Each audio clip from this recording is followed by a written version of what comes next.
Joe. Hi, Joe. Yes. Hi, can you ask your question? Well, recently I had to go to DAS, and I needed some financial help. They're asking all kinds of questions about my roommate and his financial situation and everything that's going on with him, and he's not positive. And they're trying to say that they may try to, instead of giving me financial help, try to move me to Brooklyn. Move you away from your roommate. For 10 years. And, you know, I don't understand how they can try to do this. I mean, out of the love of Giuliani. You know, I just wondered if you have any suggestions as to what to do, because I do need financial help. I mean, my lover is not asking for financial aid, you know? What do you think? Right. Do you have any? You know, Joe, I mean, if maybe after the show or something, I can get your phone number, or you can give it off the air. There are people in ACT UP who work very closely and very intensely on DAS. And we're going to have a big demonstration. Division of Aid Services. There's a demonstration coming up. I'm not saying that this demonstration is going to solve your immediate problem, but there are a lot of people working on this. This demonstration is on June 28th at Gracie Mansion. Hold it. Yeah, I'll hold up that. For the camera. Yeah, there you go. Sure. There you go. Aside from coming to the demonstration, I mean, unfortunately, we don't have the expertise that other people in ACT UP have. The other thing you can do is just come to the next general meeting, which I think is Thursday. The next general meeting is Thursday, Thursday. 22nd. Because of Pride and all that. Yeah, it's Thursday at 7:30 at the Gay and Lesbian Community Center, 208 West 13th Street, between 7th and 8th Avenue. Right, and you can pick up a contact sheet, and I think on the contact sheet, if I'm correct, there are people listed under, you know, DAS issues, and they may be able to help you with your specific problem or point you to other people that can help. But unfortunately, your story isn't. Yeah, there is a phone number on the poster. Read that They'll off. pay for somebody to live in a motel for $1,400 a month, but they won't get We have it. $300 if I got one. Yeah, no, why doesn't that surprise me? Go figure. Yeah. Let me give you. Here's a number that would be good for you to call. It's City AIDS Actions Hotline. 774. It's a 212 code. 774-4270. Because they're working specifically on problems just like this. Yeah. They would really love to hear it because it's a real horror story, and they're collecting these horror stories all the time. And I bet they could steer you towards how you might be able to get some help. All right. Thank you very much. Okay, Thank you, yes, Joe. thank you very much. We have another caller on the line, I believe. Hello? Hello. Hi. Do you have a question for our panel? Yes, certainly. I'd like to know, first of all, what gives you guys the right to take on your cause with violence and disrupt other lives of normal citizens that live in this city? Well, I don't know of any instance where we've ever used violence. Your protests have done nothing but disrupted the normal flow of this city. But when we have a disease like that... AIDS hasn't disrupted the flow of a lot This is a very deadly disease. If you had a deadly disease, I'm sure you'd be doing everything. If you had a deadly disease, I'm sure you'd be doing everything we're doing and more if you could think about it. Bombarded with your gay activist literature. Well, You poor dear, I'm sorry, I'm tired of being bombarded by heterosexist crap like you're constantly pushing down our throats. Frankly, we don't need it. And if you're inconvenienced for a poor, dear little day, try having the shits for 24 fucking hours a day and tell me about inconvenience. How dare you call this show and give me that crap? I've lived all my life as a gay man, and I'll be goddamned if I'm going to let some heterosexist supremacist like you tell me that I'm disrupting your life. Get a life. And get over it. Thank you very much. He is off the air. Do we have another call, or are we're free? Anna. Maybe Anna will have something kinder to say to us. Anna, are you there? Yes, hi. I'm tell that man over there to calm down a little bit, take a deep breath. Yeah, he's okay. He's okay. He's just as furious as we all should be in a situation like that. What's your question for us, Anna? Okay, my question is, I've been trying to get your T-shirt Play some time. Monday night, Thursday night. In Spanish. When have they been Is sold? that possible? A T-shirt in Spanish? Yeah. Which one do you want in Spanish? Violence equals excess. We have silence equals death in Spanish. How can she get one of them? Do you know? You know, Anna, do we have a catalog still? We're coming out with a catalog. Anna, are you going to be around on Gay Pride weekend? Yeah.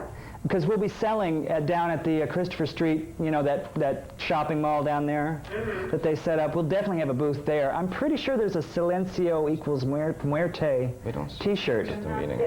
and we'll have them down there. Oh, okay. Oh, we also. I'm also being told that this Thursday at our regular meeting we'll be selling shirts again. So Oh, great. if you come to our meeting at the Gay and Lesbian Community Services Center Thursday, 7:30 this week, you can get a shirt there too. Is it on 13th Street? Yep, at the center. Between 7th and 8th on 13th. All right.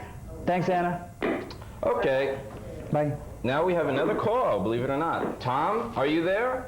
Yeah, hi guys. Hi, Tom. What question do you have? Well, my question is sort of another horror story around DAS, but Okay, let's keep it short because we do have another topic that we want to get to, the topic of the show. But give it to us. Yeah, okay, give it to us, Tom. The question is, I'm a PWA. I'm not a DS client. I've been with you guys on the Brooklyn Bridge and at Day One and things like that, fighting for these guys.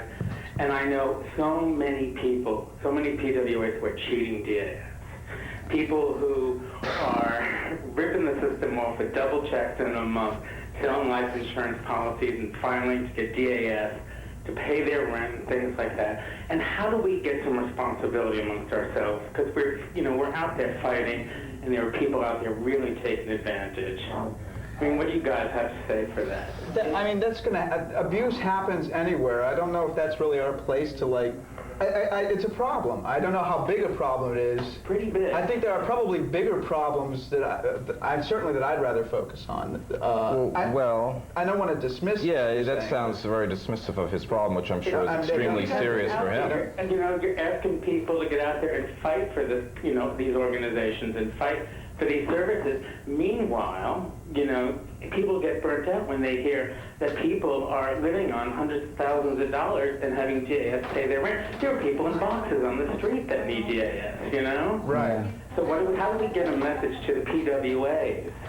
It's really frustrating. I guess if you know or if you can do any kind of the research that would suggest, I mean, like, if there are 5 people making $100,000 a year at this point, I mean, or if there are like really egregious abuses, document them. Yeah. And bring them to people's attention. I think that's the only thing that can be done, is to document egregious abuses of the system and draw it to people's attention.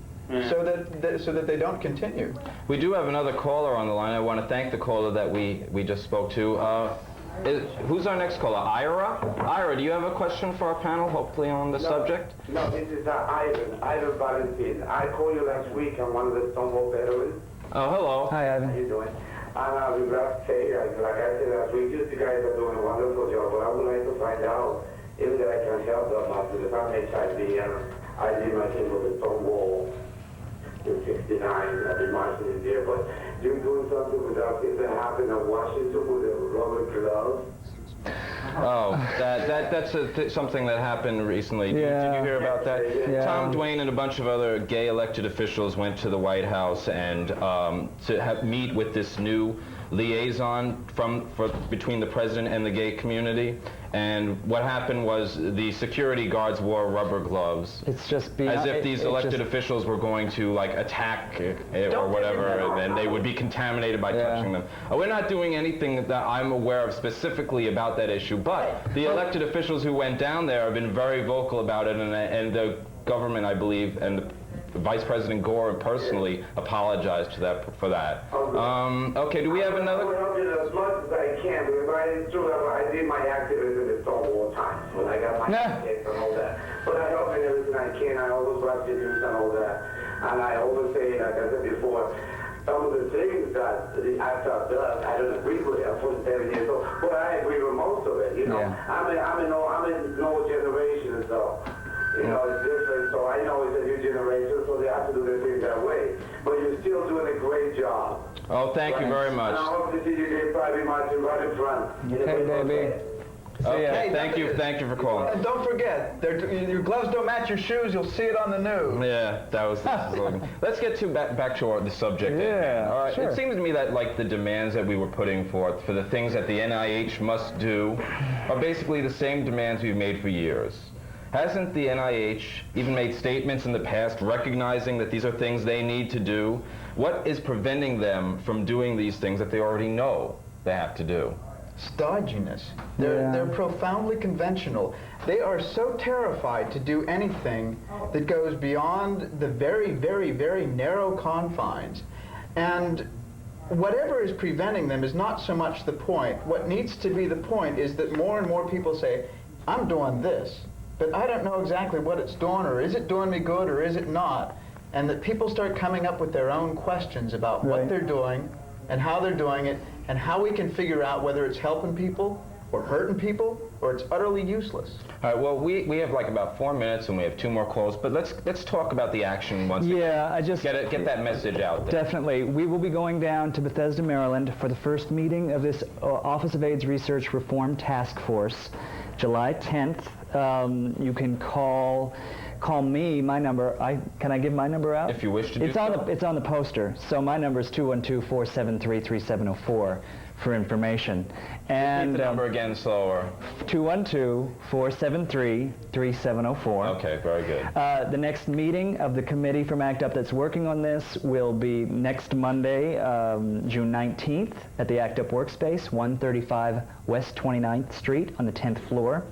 And then the teach-in and discussion on these issues will be at 2 o'clock p.m. Saturday, June 24th at the Lesbian and Gay Community Services Center, which is 13th Street between 7th and 8th. Right.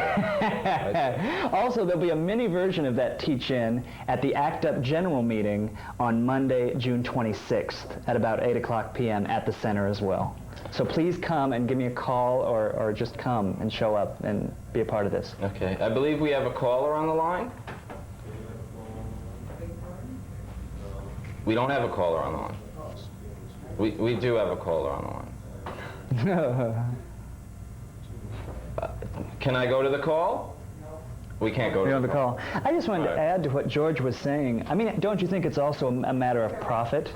I mean, my understanding is it's kind of a revolving door between government and the drug company, and so there's a lot of profit making going on with those drugs. It's the profit making and it's the scientific culture. Because, I mean, just to say it's profit making isn't the whole story.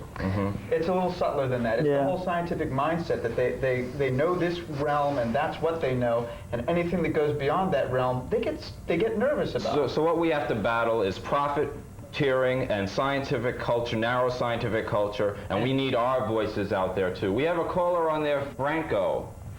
Franco, are you there? Yeah. Hi, what's your question, Franco? Oh, my question is about, well, you know, I'm just kind of wondering about homosexuality and men. Okay, well, I have a call on the other line, but talk to call. Anyway, well, in procreation, what do you believe about procreation and being homosexual? Well, I'll tell you what I believe about it. I believe that many heterosexual people have this this view that sex was only made for procreation. But didn't they ever think about the fact that, well, maybe Mother Nature doesn't want babies to be produced from every sex act. Maybe homosexuality is Mother Nature's method of birth control, of population control. Heterosexuality? Because it's as natural to me as it is as anything else. Heterosexuality on an overpopulated planet is a psychosocial disorder. If you want to reduce the population in the most humane way, be gay. Well, I don't. It's partly. I don't mean it like that, but whatever. Okay.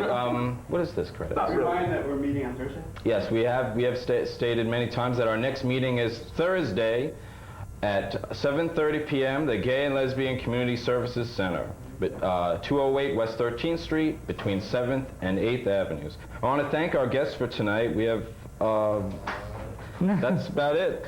Okay, well, thank you. Act up, fight back. Fight A.